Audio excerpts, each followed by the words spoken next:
The question isn't who is going to let me, it's who is going to stop me. Don't be afraid to celebrate a promise when kept. In doing so, you are embracing the potential for a better world.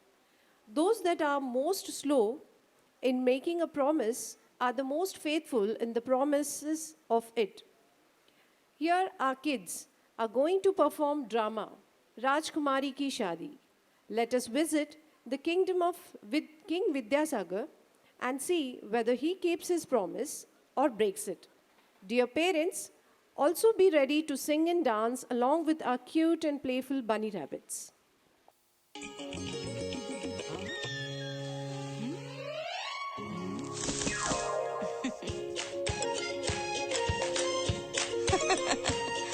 आज की story का time evening time है बच्चों। Promise. ठीक है अम्मा, हम लोग शाम तक वेट कर लेंगे, मगर शाम को आपको अपना प्रॉमिस पूरा करना ही होगा। तुम लोग चिंता मत करो, मैं राजा विद्याधर की तरह बिल्कुल नहीं करूंगी, जो वादा करके अपनी बात से पीछे हटने लगा था। ऐसा क्या प्रॉमिस किया था राजा विद्याधर ने? अम्मा प्लीज बताइए ना, अब शाम तक हमसे वेट नहीं होगा अम्मा।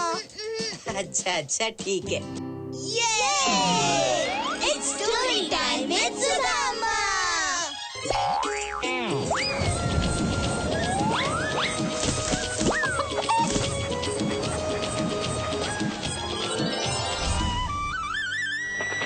अरे रुकिए राजकुमार! नहीं, मुझे राजकुमारी से शादी नहीं करनी।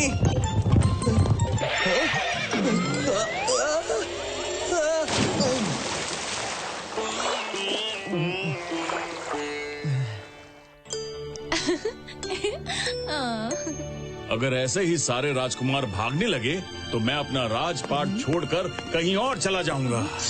नहीं पिताजी, ऐसा मत बोलिए, मैं शादी करूंगी। मगर मेरी एक शर्त है। कैसी शर्त? जो कोई भी मेरे खरगोशों का पूरे 1 मास तक ख्याल रख पाएगा, मैं उसी से विवाह करूंगी। और पलक झपकते ही ये बात आग की तरह फैल गई। ये शर्त पूरी करने के लिए कितने ही राजकुमार आए। इन्हें खरगोश दिए जाएं।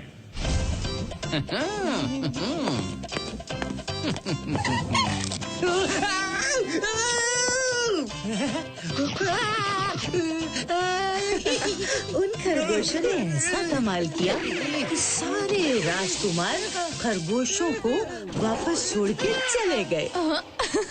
देश विदेश के राजा राजकुमार आए, मगर इन छोटे खरगोशों को संभाल नहीं पाए। मुझे तो दूर दूर तक कोई नहीं दिखता जो ये कार्य पूर्ण कर पाए।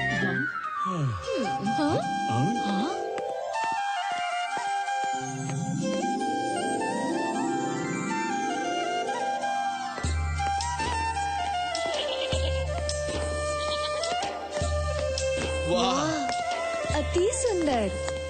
क्षमा महाराज, आपकी शर्त मैं पूरी करूंगा।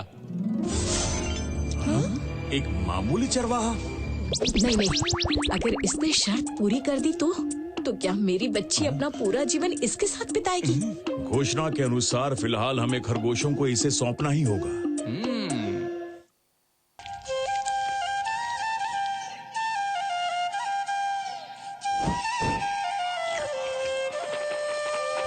राजकुमारी जी, मैंने आज तक आपके खरगोशों को इतना आनंदित नहीं देखा।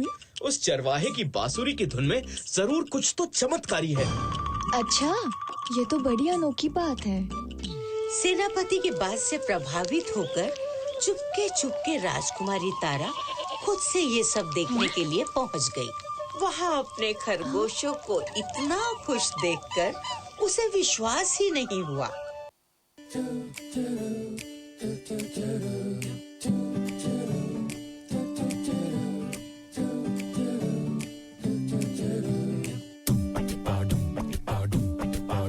You're my pumpkin, hello honey bunny. I'm your dumpling, hello honey bunny. Feeling something, hello honey bunny, toco.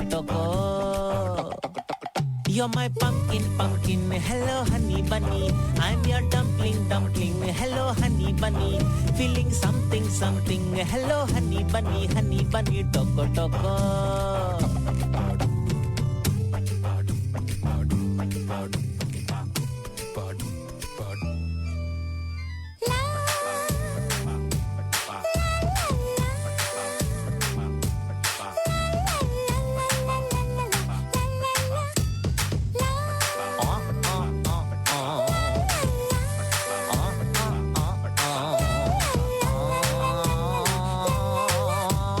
Cupid, such a stupid fellow, that is what I thought. Making people fall in love, no other work or what. Got to know him better when you entered the plot. Thanks to his idea, you're my honey bunny. I'm your pumpkin pia, you're my honey bunny. Bole drink, drink jia, you're my honey bunny, toco, toco. I'm your pumpkin, pumpkin. Hello, honey bunny. Hello. I'm your dumpling, dumpling. Hello, honey bunny. Hello. Feeling something, something. Hello, honey bunny. Toco, toco. Hello. Hello.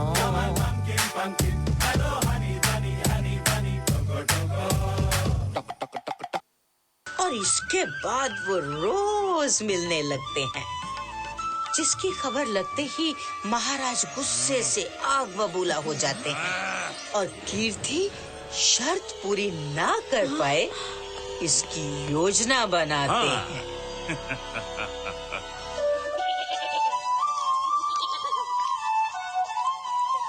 क्या बात है? ये खरगोश तो बहुत ही प्यारे हैं। अपनी बिटिया की खातिर एक दो ले सकते हैं क्या? इनके बदले हम आपको स्वर्ण मुद्रा दूंगा। हाँ हाँ, क्यों नहीं। मगर उसके लिए केवल सोने की मुद्रा नहीं, मेरा कुछ कार्य भी करना होगा। जैसे कि गंदे कपड़े धोने होंगे, थोड़ी मालिश करनी होगी, मेरे जूतों को चमकाना होगा। मुझे कोई देख तो नहीं रहा। आखिर इस चरवाहे के पास जूते और कपड़े होंगे ही कितने। मैं तैयार हूँ।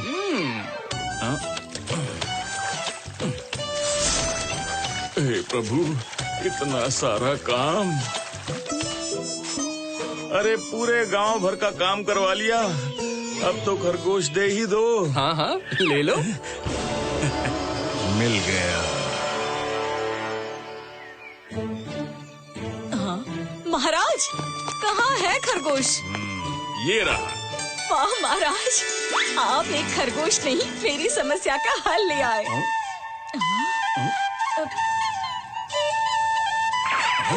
अरे अरे ये क्या किया? रुको।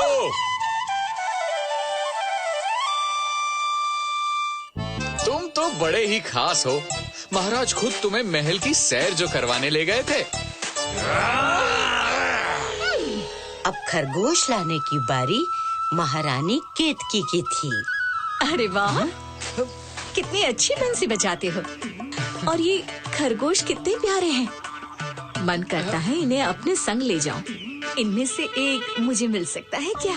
क्यों नहीं, मगर मेरी एक शर्त है। आपको मेरा कुछ कार्य करना होगा। ये तो मुझे पता ही था।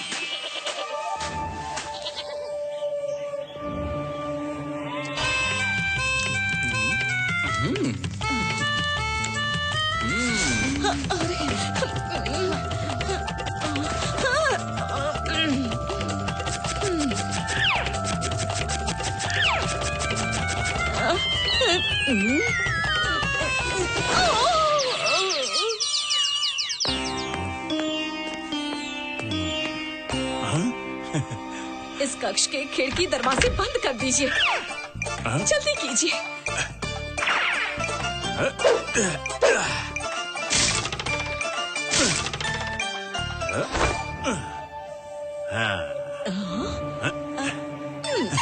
शाबाश, बड़ा आया था मेरी राजकुमारी से शादी करने।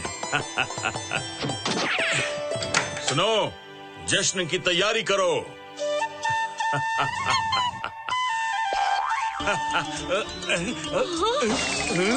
अरे आपने खिड़की क्यों खोली? समय पूरा होते ही ठीक अगले दिन कीर्ति राजकुमारी का हाथ मांगने राजमहल पहुंच गया। सभी खरगोशों को सुरक्षित देख अब महारानी केतकी ने कीर्ति के सामने एक अजीबोगरीब शर्त रख दी। 3 बोरियां लाई जाए।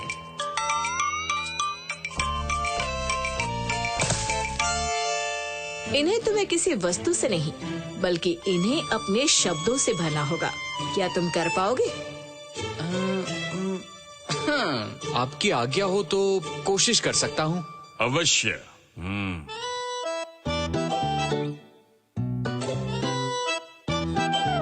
एक बार एक राजा हुआ करता था जिसके भय से पूरा राज्य कांपता था।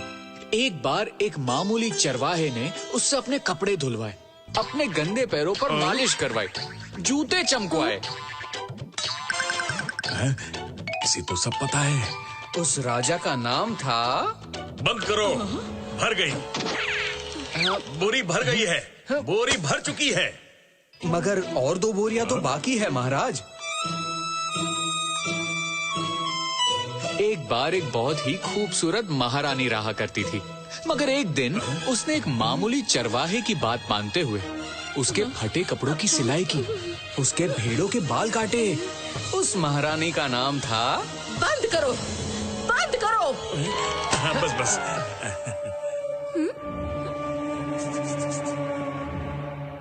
एक बार की बात है, एक बहुत ही खूबसूरत राजकुमारी रहा करती थी जिसे एक चरवाहे से प्रेम हो गया। वो उससे मिलने रोज पहाड़ी पर आया करती थी। हो गया, हो गया।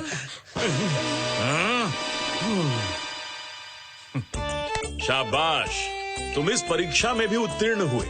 तुम सच में बुद्धि के भंडार हो। निसंदेह हमें राजकुमारी के लिए तुमसे अच्छा वर नहीं मिल सकता। वाह अम्मा, कीर्ति तो सच में बहुत बुद्धिमान था। अम्मा, राजा ने अपना प्रॉमिस तोड़ने की खूब कोशिश की, मगर आप मत कीजिएगा प्लीज। मैंने कहानी सुनाकर अपना प्रॉमिस पूरा किया। आपने शाम को कहानी सुनाने का प्रॉमिस किया था। अभी तो दोपहर है, अब आपको शाम को भी कहानी सुनानी पड़ेगी। आप प्रॉमिस तोड़ नहीं सकती अम्मा। अच्छा अच्छा, ठीक है, शाम को भी सुना दूंगी। हाँ? Let us give a big round of applause for our kids. All our dreams can come true if we have the courage to pursue them. Laughter is the sun that brightens the atmosphere and leads to instant healing of soul. Now let us meet Princess Fulkumari, who has stopped laughing. Let's see who succeeds in bringing back her laughter. Let us join together to meet Princess Fulkumari, laugh along with the birds and animals to bring back her joy. बहुत समय पहले की बात है। प्रतापगढ़ नाम का एक राज्य था। वहां राजा भानु प्रताप का शासन हुआ करता था। राजा भानु प्रताप की एक बेटी थी, फूल कुमारी। वो बहुत ही चंचल और हंसमुख स्वभाव की थी। फूल कुमारी को महल की जगह बाग बगीचों में समय बिताना ज्यादा पसंद था। फूल कुमारी का स्वभाव इतना सरल था कि वो छोटी से छोटी बात पर भी जोर जोर से हंसती थी।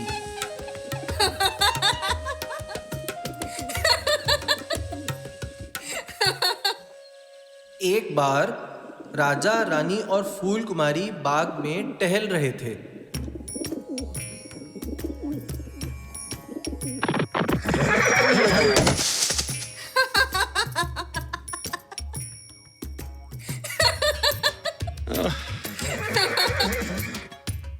अपनी बेटी फूल कुमारी को इस तरह हंसते देखकर राजा को बिल्कुल अच्छा नहीं लगा। उन्हें बुरा लगा कि उनकी बेटी एक राजकुमारी होकर किसी की तकलीफ पर हंस रही है। राजा अपनी बेटी से कहते हैं, बेटी फूल कुमारी, जीवन में जब भी मुश्किल परिस्थितियां आए तो उनका सामना मुस्कुरा कर करना चाहिए, लेकिन हमें इस बात का भी ध्यान रखना चाहिए कि किसी और की खराब परिस्थितियों में हम उनकी मदद करें, ना कि उन पर हंसें। बेटी, इस तरह से हमें किसी पर नहीं हंसना चाहिए। राजा की ये बात सुनकर फूल कुमारी को गहरी ठेस पहुंचती है। वो नहीं जानते थे कि उनकी बेटी फूल कुमारी इस बात से बहुत दुखी हो जाएंगी। उस दिन से फूल कुमारी बहुत उदास रहने लगी। फूल कुमारी अब ना तो हंसती थी, ना खेलती थी, ना नाचती थी, ना गाती थी। उस दिन के बाद किसी ने भी फूल कुमारी को हंसते हुए नहीं सुना। अपनी बेटी को उदास देखकर अब रानी भी बहुत उदास हो गई। माँ और बेटी दोनों को उदास देखकर राजा भी उदास रहने लगे। वो सोच में पड़ गए कि अब क्या किया जाए।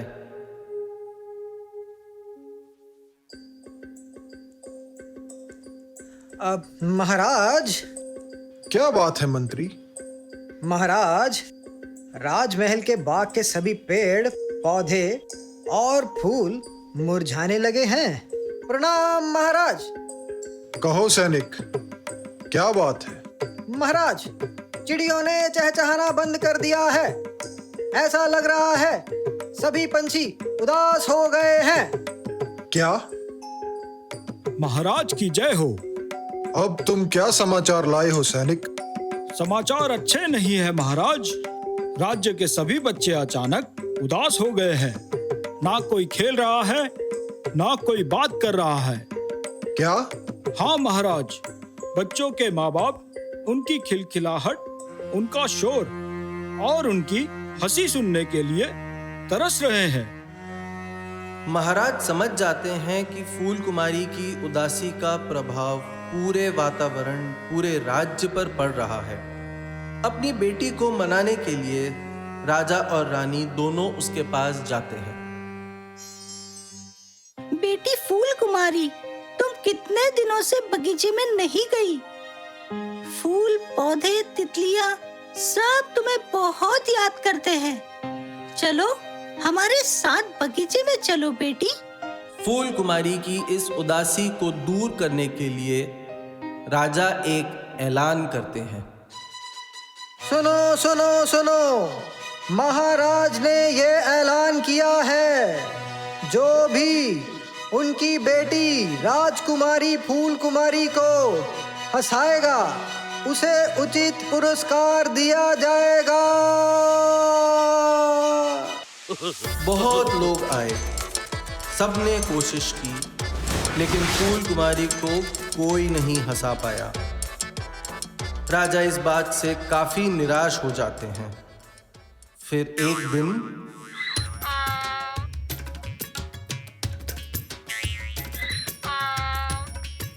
तुम कौन हो विचित्र आदमी?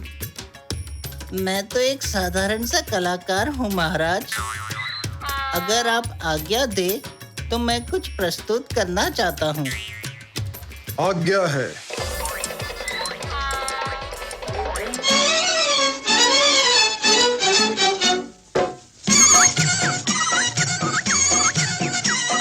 चुन चुन करती आई चिड़िया, चुन चुन करती आई चिड़िया, दाल का दाना लाई चिड़िया। मोर भी आया, कौवा भी आया, चूहा भी आया, बंदर भी आया। चुन चुन करती आई चिड़िया, चुन चुन करती आई चिड़िया, दाल का दाना लाई चिड़िया। मोर भी आया, कौवा भी आया, चूहा भी आया, बंदर भी आया। चुन चुन करती आई चिड़िया।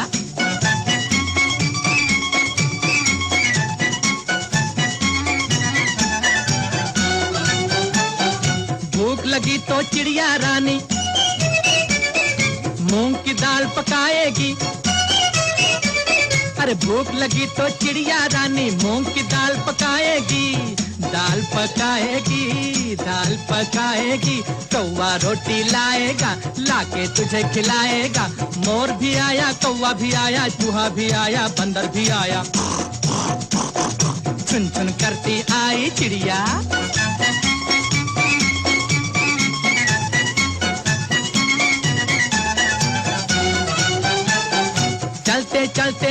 भालू, हम बोलेंगे नाचो कालू। चलते चलते मिलेगा भालू, हम बोलेंगे नाचो कालू। नाचो कालू, नाचो कालू। मुन्ना ढोल बजाएगा, भालू नाच दिखाएगा। मोर भी आया, कौवा भी आया, चूहा भी आया, बंदर भी आया। चुन चुन करती आई चिड़िया, चुन चुन करती आई चिड़िया, दाल का दाना लाई चिड़िया। मोर भी आया, कौवा भी आया, चूहा भी आया, बंदर भी आया। चुन चुन करती आई चिड़िया।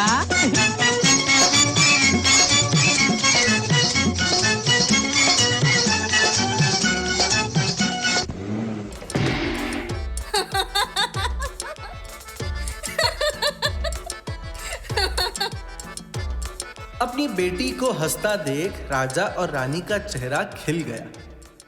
उन्होंने उस विचित्र आदमी को बुलाया और उससे उसका परिचय पूछा। तुम कोई साधारण कलाकार नहीं हो, आखिर तुम हो कौन नौजवान? मेरा नाम वीरेंद्र सिंह है महाराज। मैं विक्रम नगर का राजकुमार हूँ। आपने हमारी बेटी की मुस्कान लौटाई है, इसलिए हम आपके आभारी हैं राजकुमार। आप हमारे राज्य में पहली बार आए हैं। मैं आपसे विनती करता हूँ कि आप कुछ दिन हमारे यहाँ बिताएं। क्षमा चाहूंगा महाराज, लेकिन मैं आपके राज्य में भेष बदलकर आता रहता हूँ। आपका राज्य बहुत सुंदर है। तो आप हमसे पहले क्यों नहीं मिले? मैं आपसे मिलने आया था महाराज, लेकिन रास्ते में मेरा घोड़ा बिगड़ गया और मैं जमीन पर गिर गया था। फिर मुझे सूत्रों से पता लगा कि राजकुमारी की उदासी की शुरुआत मुझसे हुई थी। इसका अंत भी मुझे ही करना था, इसलिए मैं भेष बदलकर आया हूँ। राजा समझ गए थे कि राजकुमार वीरेंद्र और कोई नहीं बल्कि वही व्यक्ति है जिस पर राजकुमारी हंस पड़ी थी। उन्हें यकीन हो गया कि राजकुमार वीरेंद्र ही उनकी बेटी को जीवन भर खुश रख सकता है। राजा ने फौरन ही राजकुमार वीरेंद्र और बेटी फूल कुमारी का विवाह घोषित कर दिया।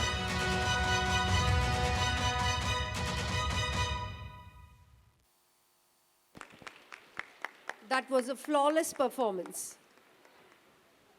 Talent hit a target no one else can hit. Genius hits a target no one else can see. Intelligence is the ability to solve the problems, to create and to overcome challenges. Now let's meet three clever brothers whose logical thinking will surely impress the audience. Are you ready to witness the performance? तुमने गोल क्यों नहीं किया? तुम्हें ball pass करना चाहिए था। इसमें मेरी क्या गलती है? तुम्हारी गलती है। हाँ? ये मेरे बच्चों को आज क्या हो गया? मुझे तुम्हारी टीम में खेलना ही नहीं चाहिए था। मुझे भी नहीं खेलना। ये देखो, मैं तुम लोगों के लिए क्या लाई हूँ। तुम लोगों की फेवरेट कैंडी आइसक्रीम।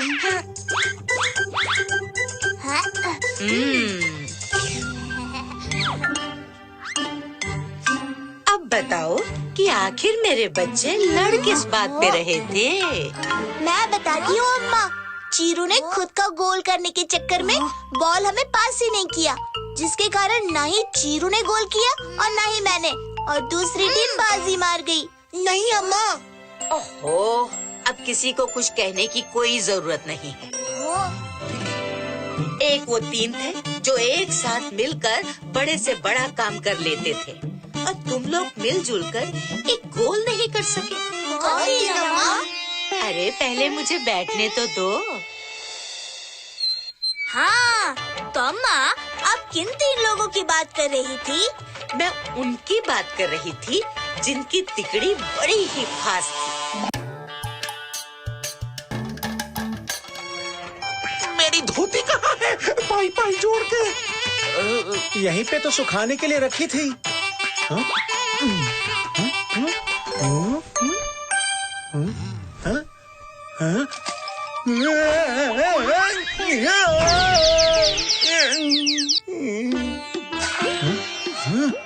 मैंने तो धोती को इसी पत्थर से दबाकर सुखाने के लिए रखा था। लगता है हवा में उड़ गई होगी। विजयनगर के मुरली, सुरेश और प्रकाश, जो कि बड़ी से बड़ी गुत्थी को साथ मिलकर यूं सुलझा लेते थे। कुछ भी हवा में उड़ गई होती तो ऊपर रखा पत्थर का टुकड़ा नीचे गिर गया होता। हवा में धोती उड़ी ऐसे और पत्थर गिरा ऐसे। अब समझे? इसका मतलब है कि जरूर किसी ने जानबूझकर धोती गायब की है। अरे धोती है कोई खजाना थोड़ी कि कोई भी उठा कर ले जाएगा। क्या कुछ भी बोल रहे हो हैं? केशव भाई, ये धोती लेकर कोई भाग रहा था। भागते भागते इसी धोती में फंसा और गिर गया। ये तो मेरी धोती है। अरे इससे ये साबित नहीं होता कि तुम लोग बहुत समझदार हो। यहाँ तो हमारी कोई कदर ही नहीं करता। कोई बात नहीं, एक दिन ऐसी गुत्ती सुलझाएंगे कि सभी हमारा लोहा मानेंगे।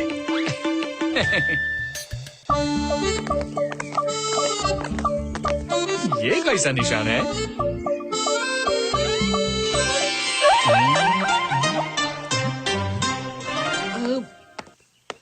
सुनो, तुम लोगों ने इधर से किसी को जाते हुए देखा है क्या? अभी बताता हूँ।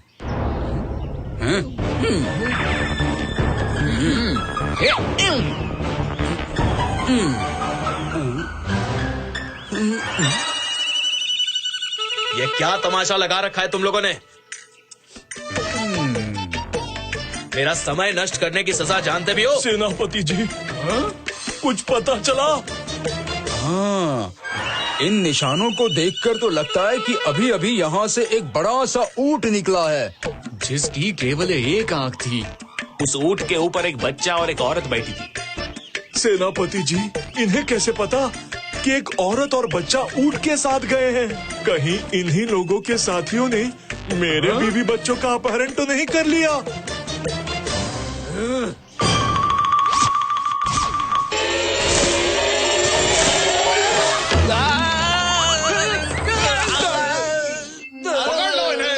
मुरली, सुरेश और प्रकाश को सेनापति विजय सेतु चोरों का मित्र समझकर बंदी बना लेते हैं और ले जाकर महाराज विद्याधर के सामने पेश कर देते हैं। अच्छा, तो तुम लोगों ने इनकी बीवी और बच्चे को देखा तक नहीं?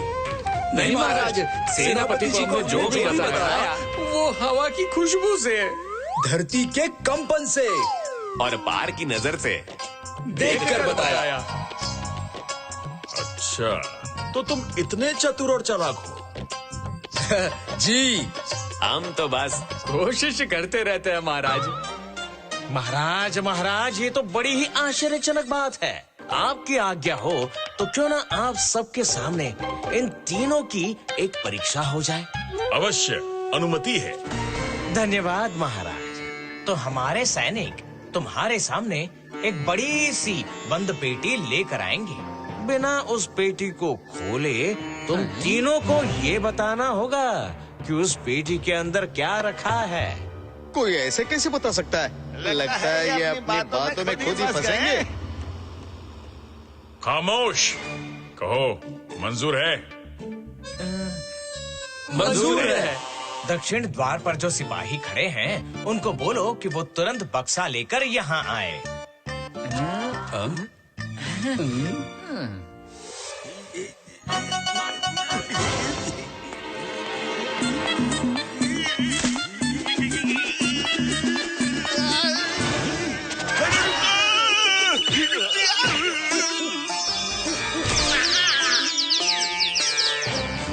तो बताओ कि इसके अंदर क्या है?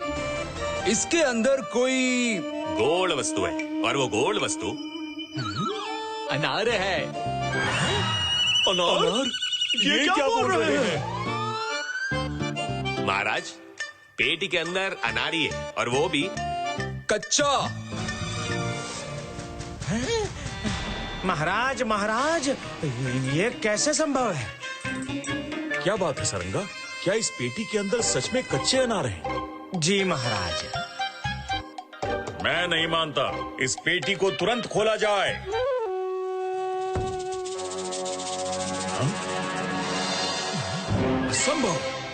ये तुम लोगों ने कैसे किया? महाराज, जब सैनिक पेटी को ला रहे थे तो इसके अंदर से हमें किसी चीज के लुढ़कने की आवाज आई, जिससे हमें ये पता चला कि इसके अंदर रखी चीज गोल है, और वो गोल चीज अनार है। वो यूँ पता चला कि शरत के रखने के बाद मंत्री जी ने दक्षिण द्वार पर बक्सा लेकर खड़े अपने सैनिकों को अंदर बुलाया और उसी दक्षिण द्वार के बाहर आपके अनार के बागान है। और सैनिकों के जूतों में मिट्टी और अनार के पत्ते लगे देखे, जिससे हम समझ गए कि इसके अंदर रखी गोल चीज अनार है। अच्छा, चलो ये बात मान भी लो, मगर अनार कच्चे हैं, इसका पता कैसे चला? कहीं तुम्हारा कोई भूत अंदर जाकर चक्कर या सूंघकर तो नहीं देखा? बताओ बताओ, फंस गए ना? मंत्री जी, ऐसे सवाल का उम्मीद आपसे नहीं था, क्योंकि हर एक फल के पकने का एक सही समय होता है। और सबको पता है कि इस मौसम में अनार नहीं पकते। अब अनार पकेंगे नहीं तो वो कच्चे ही तो होंगे महाराज। वाह, अविश्वसनीय। हाँ? तुम तीनों की सूझबूझ ने मुझे आश्चर्य में डाल दिया है।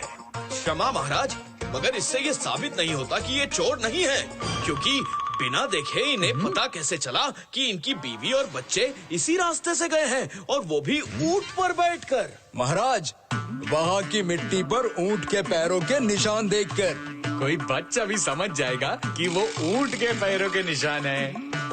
और वो ऊंट एक आंख से अंधा है। ये क्या तुम्हें उन ऊँटों ने आकर बताया?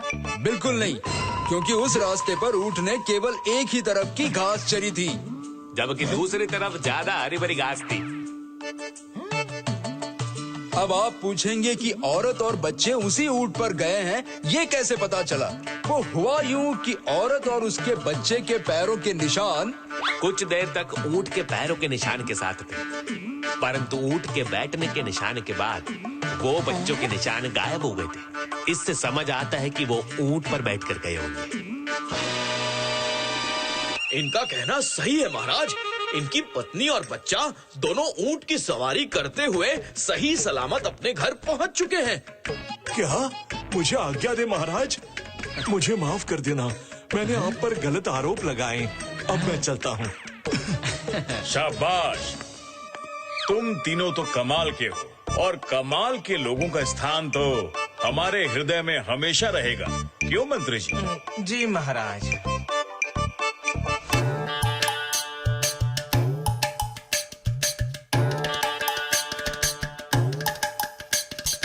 और इस तरह तीनों ने साथ मिलकर काम करते हुए अपनी बुद्धिमानी से महाराज को प्रभावित कर लिया, जिसके बाद दूर दूर से लोग उनके पास अपनी समस्या लेकर आते और उनकी बुद्धि का लोहा मानते।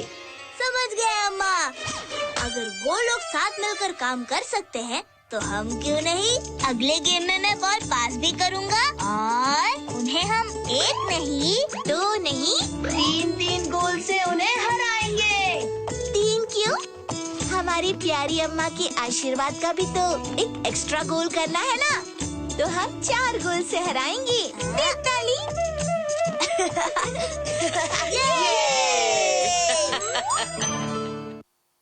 That was an amazing performance.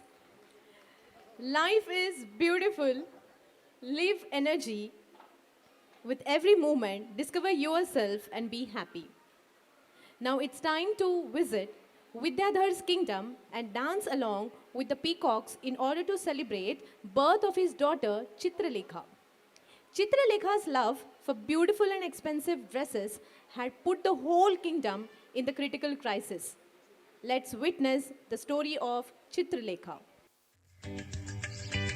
Amma, today we had promised you that we would do all our work ourselves. So we have washed our clothes. Only Nooni didn't do it. Why do I need to wash clothes? Huh? I have so many clothes that even if I don't wash them for a month, I can still wear different clothes every day. Huh? Oh, Wow! Today you are speaking like Princess Chitralekha, the daughter of King Vidyadhar. Wow, Chiru. It seems like you've been reading a lot of books these days. Yes, Amma. You weren't here for 2-3 days, and I couldn't do without stories. So I read your storybooks. But we haven't heard any story about that princess. Now you will know this only after listening to the story. So the story goes like this. King Vidyadhar and Queen Ketki, they both used to be under stress. A lot of stress. Is this a way to tell a story? Amma, please. We want to hear the story from you, please. All right, I'll tell you the story. Yay! It's story time with Sudhama. Yay! The princess's new clothes. King Vidyadhar and Queen Ketki of Vijayanagar did not have any children. On the advice of their minister Saranga, they went to Ichhavan to worship the forest goddess, where people's every wish was fulfilled by worshipping her. Many days and months passed performing the puja.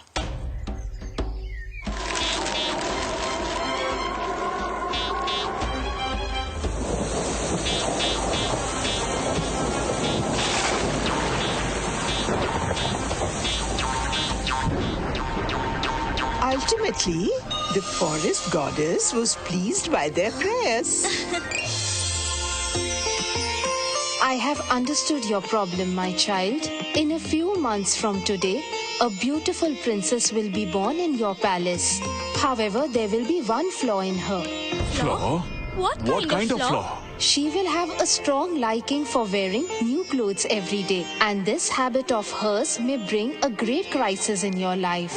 So tell me, do you still wish to have a child? Goddess, it doesn't matter if there is some pain along with such great happiness. As you wish.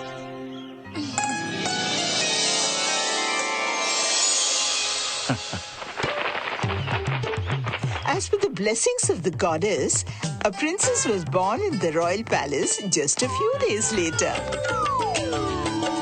As soon as this news spread throughout the kingdom, the entire kingdom lit up like Diwali in celebration of the king's joy.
As time passed, Princess Chitralekha became more beautiful.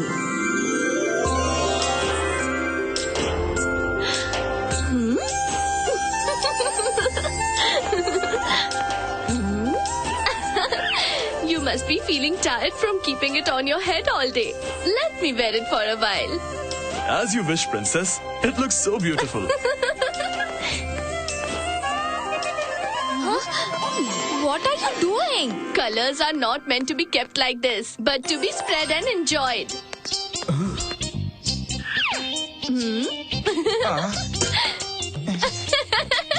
You're looking good.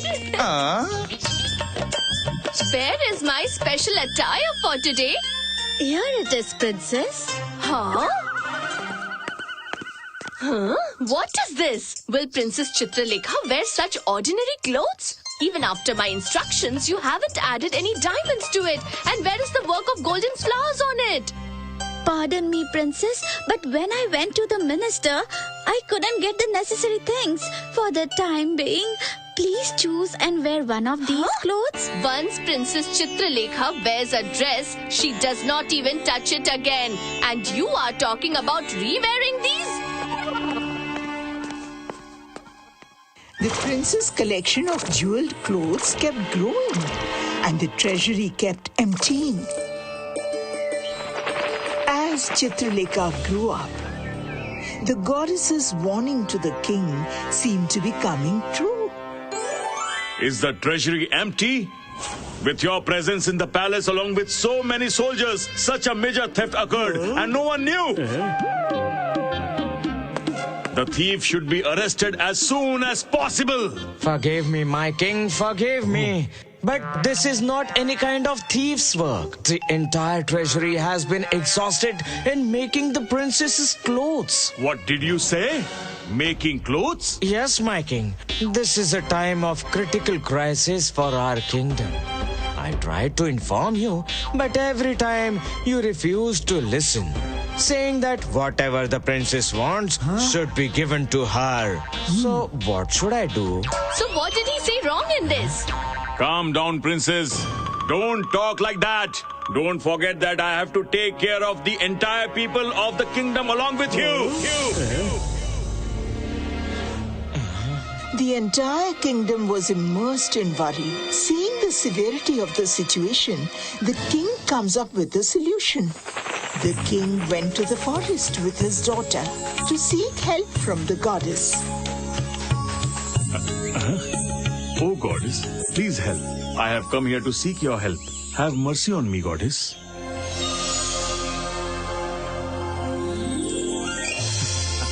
I know the reason for your visit here, my king. Remember, I had cautioned you, but you didn't pay any heed to it. Please forgive me, goddess. But now, my entire kingdom is in distress. You are the only one who can help us. All right. In order to help you, all I can do is send new clothes for your princess every single day. What? Really? I'm blessed, goddess. But princess, be aware, there is also a condition. If you exchange the clothes I provide with someone else, everything will come to an end on that day. Huh? This will never happen, goddess. As you wish.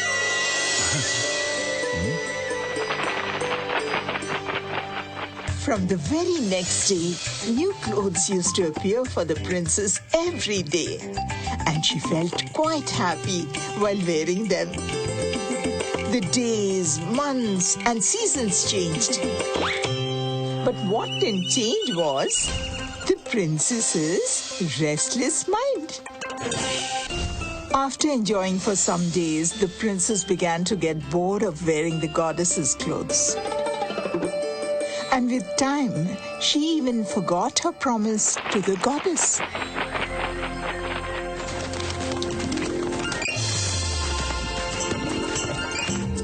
So beautiful.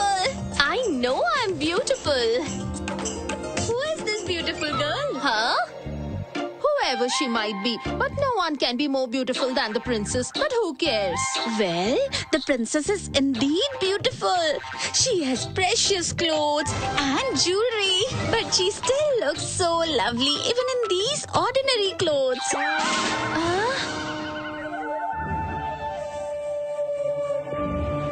I'm wearing such beautiful clothes, adorned with jewelry given by the goddess. Yet how can she look so beautiful? It seems there's something special about her clothes, and I should be the one to have the most beautiful clothes on earth. Hey you, listen to me. Look, the princess is here. Huh? Greetings, princess. Look, I need to go to the fair. And if the people there recognize me, it will be a problem. So, if you don't mind, can you give me your sari in exchange for my clothes? My sari? Are you joking with me, princess? Absolutely not. All right.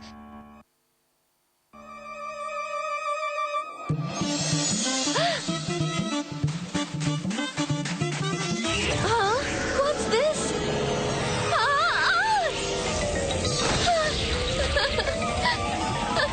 Where have I come to?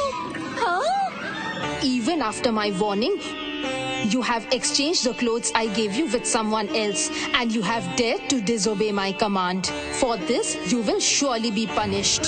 What mistake have I made? Please forgive me, goddess. No, no, please, please don't do this, goddess.